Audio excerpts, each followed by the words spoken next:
Hello, everyone. Welcome to Chasing a Murderer.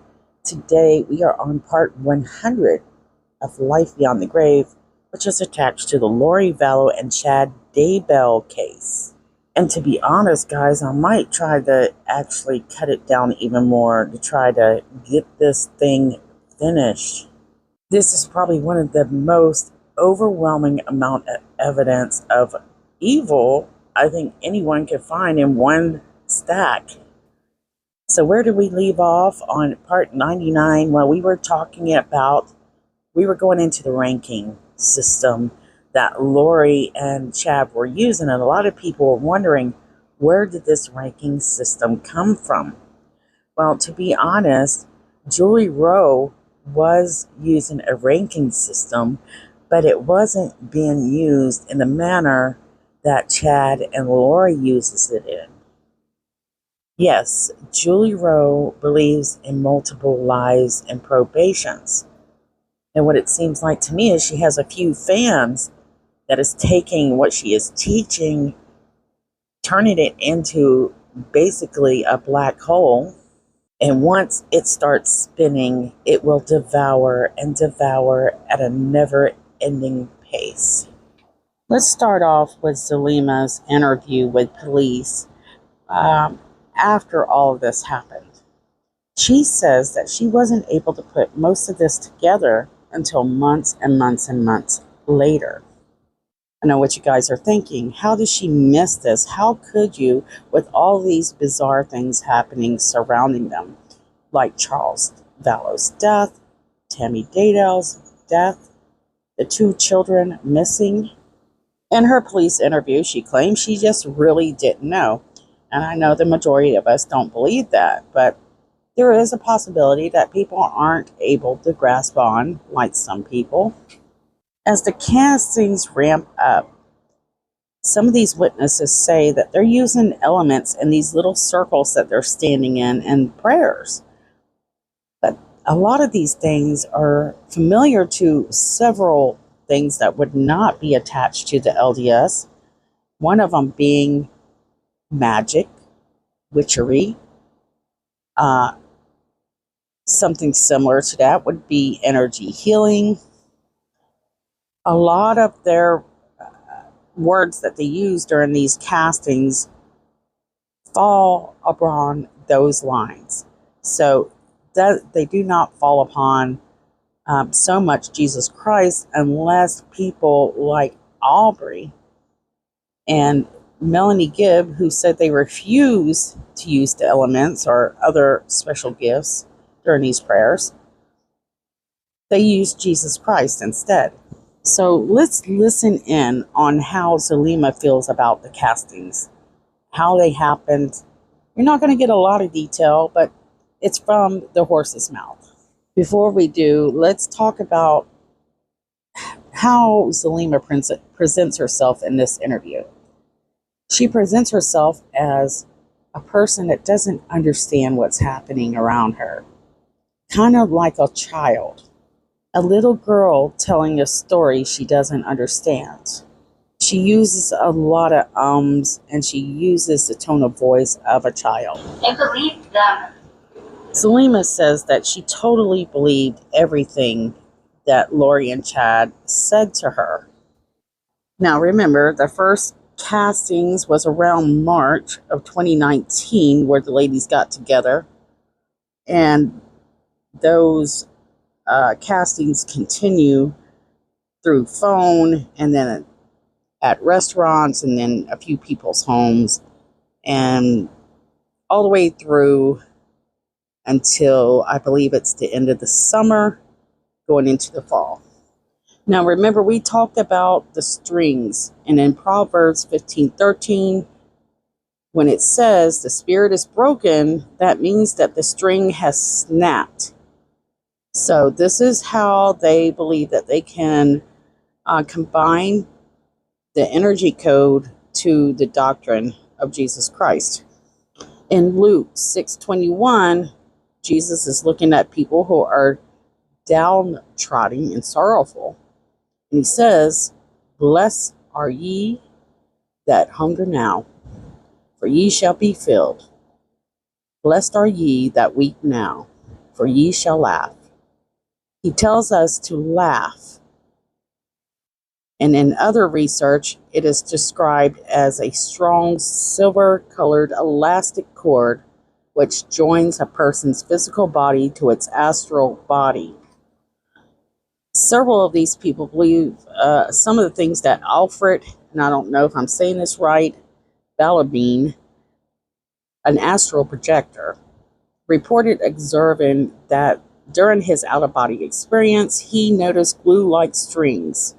These strings can break apart and clump into specific or smaller regions, preferably the head, breast, back, stomach, and abdomen areas.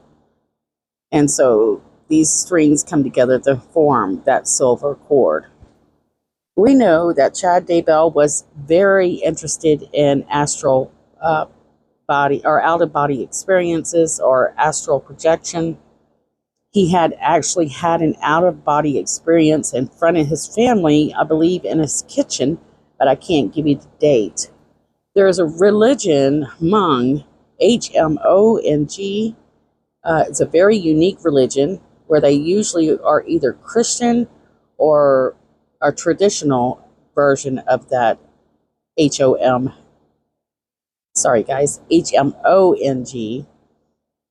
And they have very many spiritual beliefs, including things like or similar to energy healing, but it's pronounced Shamanism.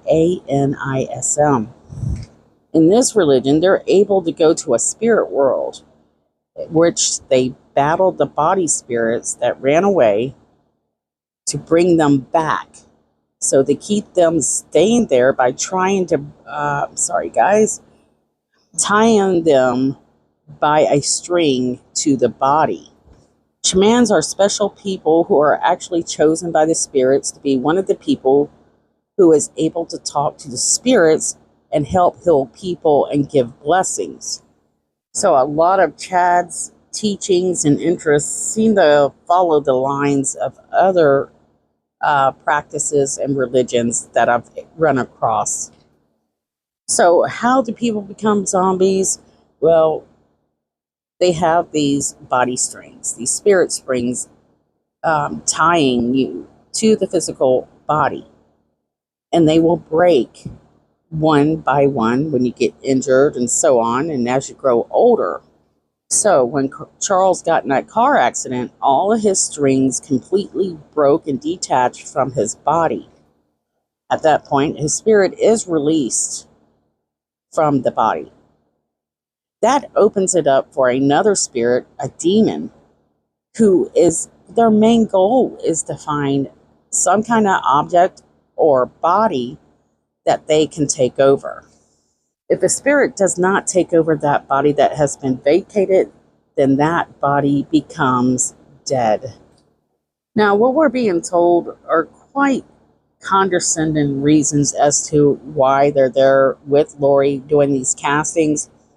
In many instances, people like Zelima are there to learn. Lori is their teacher. So the night before they actually met at Zelima's house to do these castings, they had actually met at Christina Atwood's warehouse. It's during this time that Serena says this is the first time she hears that word zombie. While she had never been to a casting or seen it done, she was able to understand that Jesus Christ was one of the top people who were able to perform miracles such as castings to cast out evil spirits. And so when she's with Lori, Serena says she's learning that people's spirits can die, but their body remain. And that body can be taken over by evil spirits or demons. Lori makes sure that she confirms that she is solely responsible for casting out zombies. Much different than what Melanie Gibb would say. Melanie Gibb would claim that ChadDaybell was over that. And what I've noticed about Melanie Gibb, and this is my opinion, is she tried her best to continue to protect Lori until she was backed into a corner and had no choice. This is why everything she shares in interviews and testimonies are contradictive. Melanie is out to look out for Melanie. I have no doubt in my mind that Melanie was smart enough to figure out what was happening, yet she didn't go to the police. She didn't break the friendship with Chad and Lori. And Lori isn't the only one bringing these women to her. Melanie Gibb is bringing these women to Lori. ChadDaybell is bringing these women to Lori. So it seems to me that Lori mostly assigned the gifts to each and every girl in that room, while Melanie Gibb claimed she just prayed to Jesus, that she didn't 100% believe in that. While Aubrey said that, she didn't want to do it. She felt uncomfortable, but she did the best she could. The other women, like Serena, who I believe were innocent, said, they were happy to try to use their gifts to try to cast out these demons. After all, they thought they were doing something good. So we learned that people like Serena had the ability to command water. And not too long from now, I'm going to go over these elements, where they might have come from. So right now, they're saying that Charles is the only person that they're really doing castings for. Well, that's hard to believe, considering the fact that all of Lori's friends can confirm that her daughter, Tylee Ryan, is dark and had mentioned that multiple times. So Lori believed that Tylee was distracting her from her mission. So how in the world could Tylee distract her in such a way that she would want to get rid of her altogether? Share your comments below for a future video. Many times, Tylee has been witnessed to tap her mother's hand, trying to keep her from going too crazy at the mouth. She was always having to cover her mother's tracks in odd behavior. She always manages to stick by Lori's side and help her get out of trouble. Why does Tylee do all this? Because she loves her mother. And again, I've said it before, the one person that loved Lori so much, her daughter, is now somebody dark. She don't want anything to do with Tylee, which I really don't think she ever cared for Tylee. I think Tylee was a tool because she absolutely hated Joseph Ryan so much that kind of spin off onto Tylee. That's not fact, that's my opinion. Tylee must know about these castings, but we noticed that Tylee isn't at the castings, at least as far as we know. And like Lori has always done, she's breaking her daughter down through mental abuse, always threatening her, scaring her, worrying her. And we mentioned it multiple times that there were guardians that believed that Lori most likely was the reason for Tylee's distress. This leaves Tylee living in a household where she has to tread softly. And you can see in a video where she's in the car with her mother and her brother, and they're singing happily, but Tylee seems to have this very confused look on her face, like, what's going on? Remember, Tylee Ryan is extremely intelligent, and she must have to stay one step ahead, otherwise her mother will squash her. Lori has also been complaining to several of these ladies, like Serena, that she's having trouble living with her own daughter because she's dark. Now remember, we had discussed earlier a few options as to why Tylee is a problem for her mother. It seemed that her kids were running her. She didn't know how to parent teenagers especially. They didn't want to go to school. They threw fits. And she was putting the kids through hell. So why is it that they're being put through this torture room? And why is it she's a good parent, but the kids seem to be in an awful mess? Because Lori was good at painting perfect pictures. So let's go back to the castings. I kind of went off, but that's okay. We kind of covered a lot about Tylee that I felt needed to be covered. Because my heart really goes out to those two children, including Colby as well at times. They were being tortured and had no idea. So why does Lori feel that she's over castings? Well, firstly, she believes she's godly. She believes that she's one of the first women prophets and that she is meant to lead the whole entire world to prepare for the second coming. Charles, one man that loved her more than anything, the one man that was able to keep her in a good place for at least a little time, was now no longer alive. He's a zombie.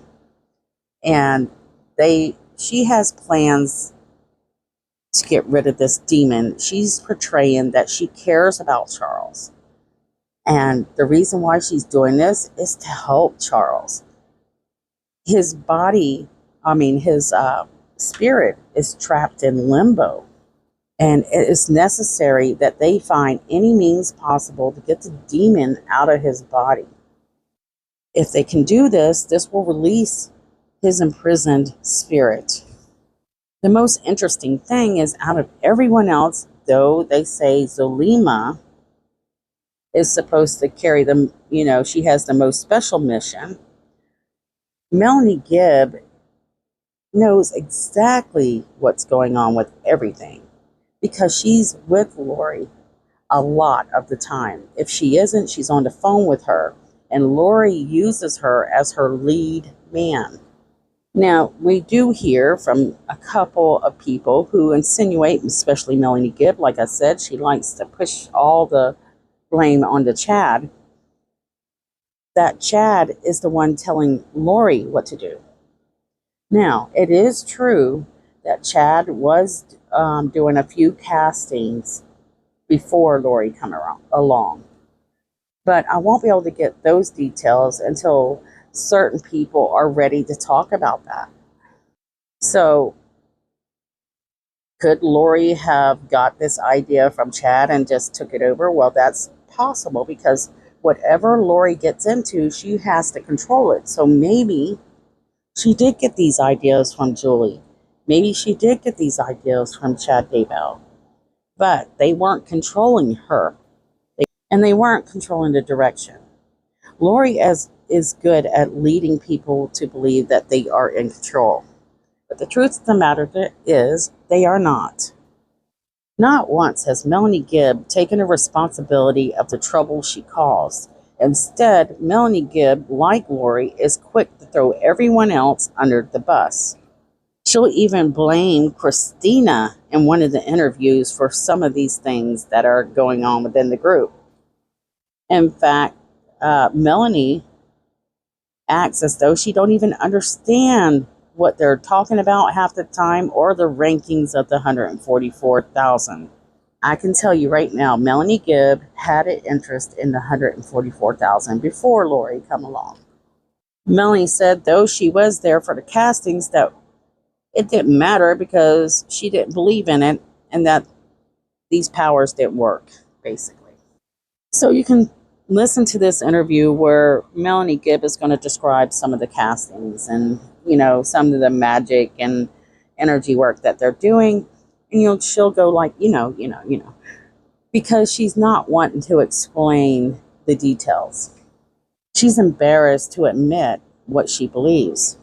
Another thing I noticed about Melanie Gibb is she had no remorse, no sadness for the people who passed away when she interviews.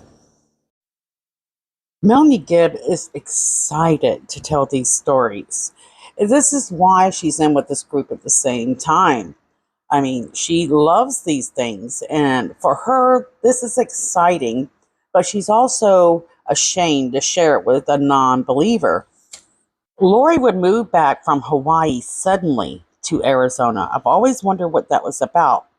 And not long after that, of all times for Joe to pass away, it's when Lori returns back to Arizona.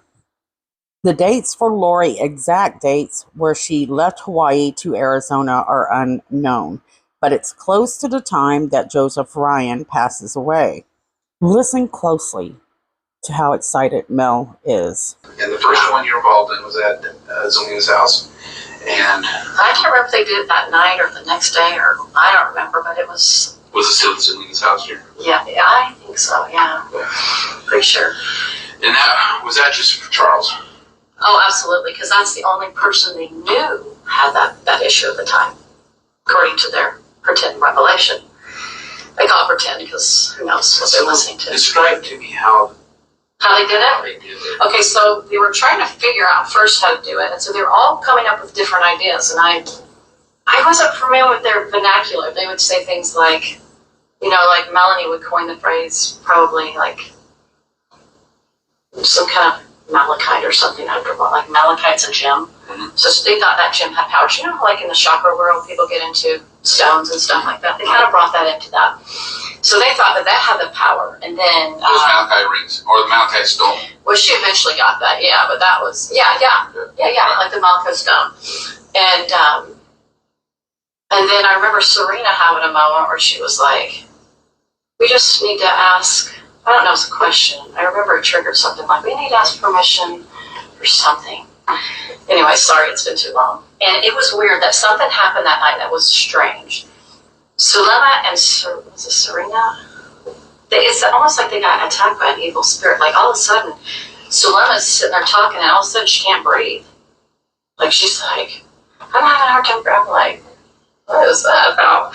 And then Serena, it seemed like something happened to her where she was, something happened to her. And Nicole, or maybe it was Nicole. I know Nicole had something with, Nicole's a sweet, gentle soul. If you ever met her. And she just all of a sudden got really depressed and really heavy and quiet. So anyway, they were obviously open in darkness because anyway. So they would say, well, anytime darkness comes after you, it's because you're doing the right thing. So it's an oppositional idea, right? And so anyway, they would just basically, she would raise her arm to the square, Lori would, and then she would say through her priesthood power, which she believed she had the patriarchal power, which was higher than the Melchizedek power, okay?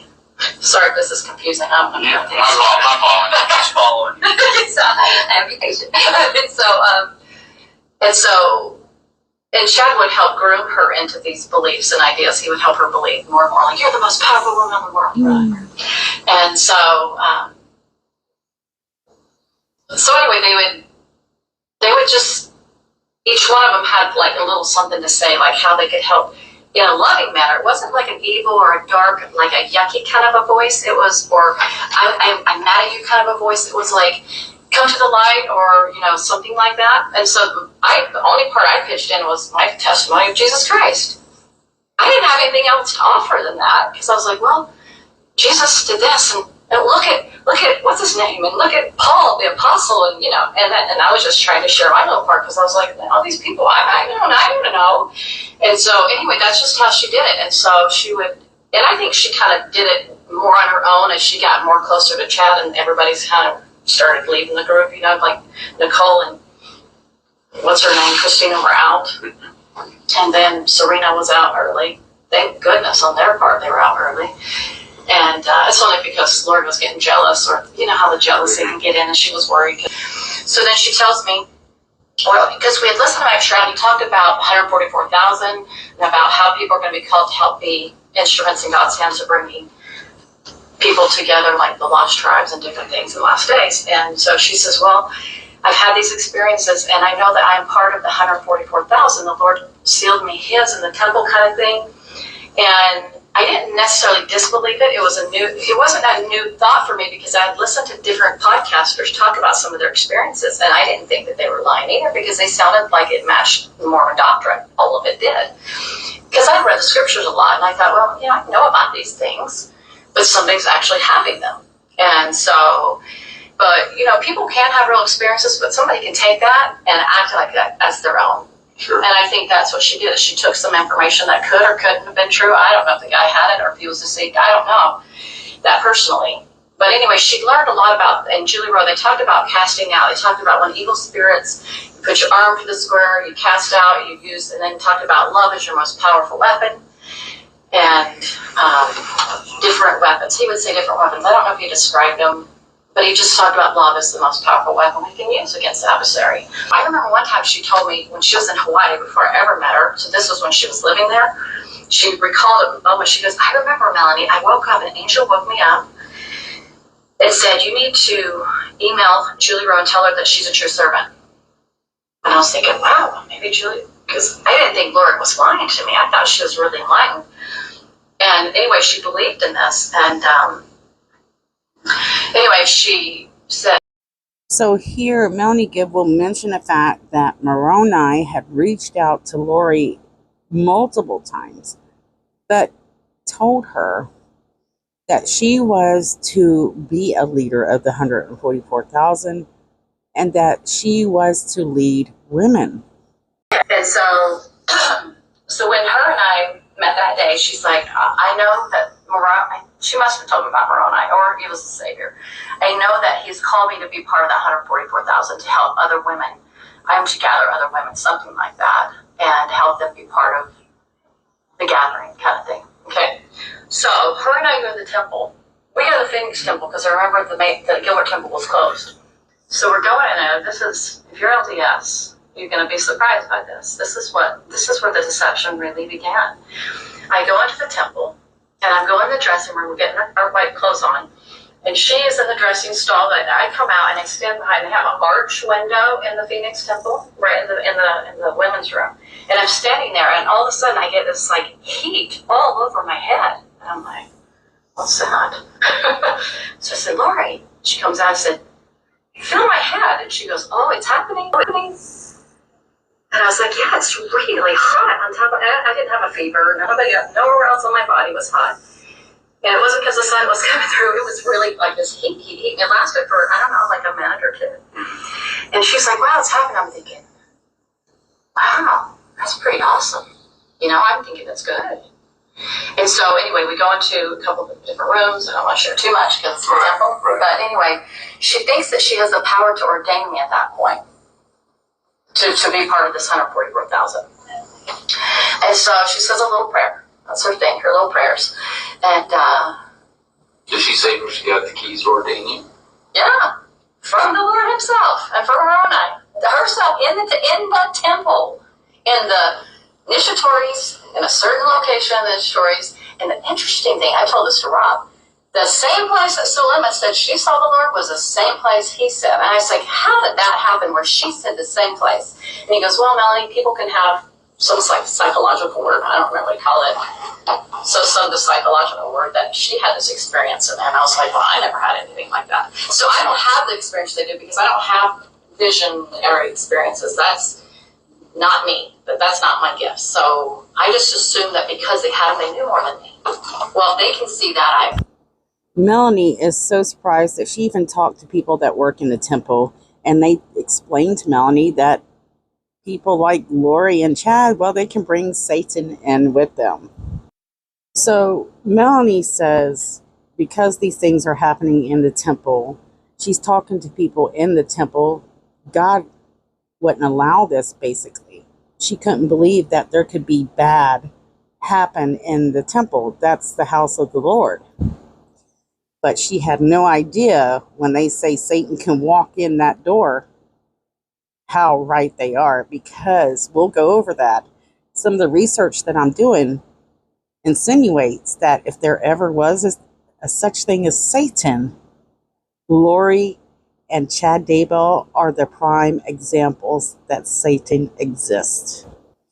But before Melanie had her wake-up call, she was walking in the light of God beside God's messenger himself, Lori Vallow.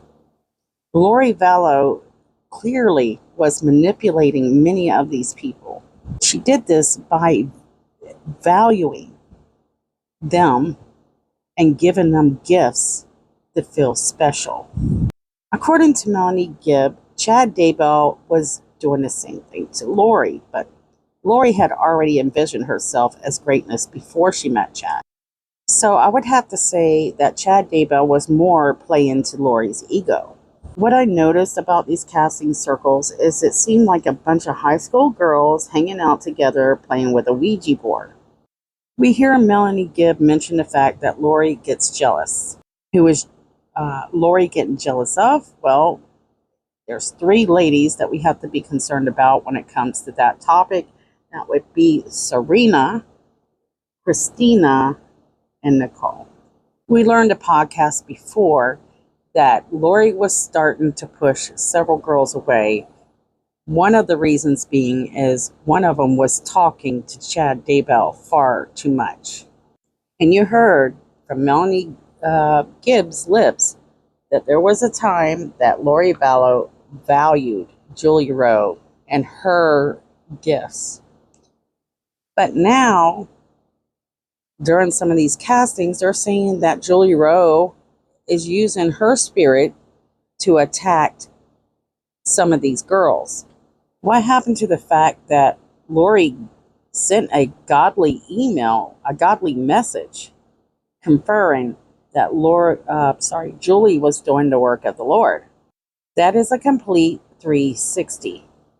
My opinion is that Lori seen herself taking the place of Julie. She was now in with Chad. She knew that. She was seducing him and she was controlling him. She was even writing in a journal, preparing to write a book.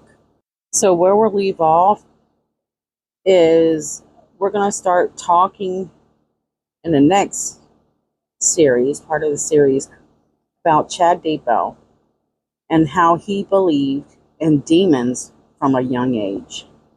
This is according to a witness, a family member that was close to Chad, well, sort of close to Chad. Don't forget, guys, to check out some of these girls that continue to go missing, girls like Dulce, Summer Wells, and Jasmine Robinson. If you like the hard work that I do, you can donate to my Patreon at Chasing a Murderer. Don't forget to like, subscribe, and comment, even if it's just to say hello. Love you guys, and I'll see you guys soon. Share your thoughts below.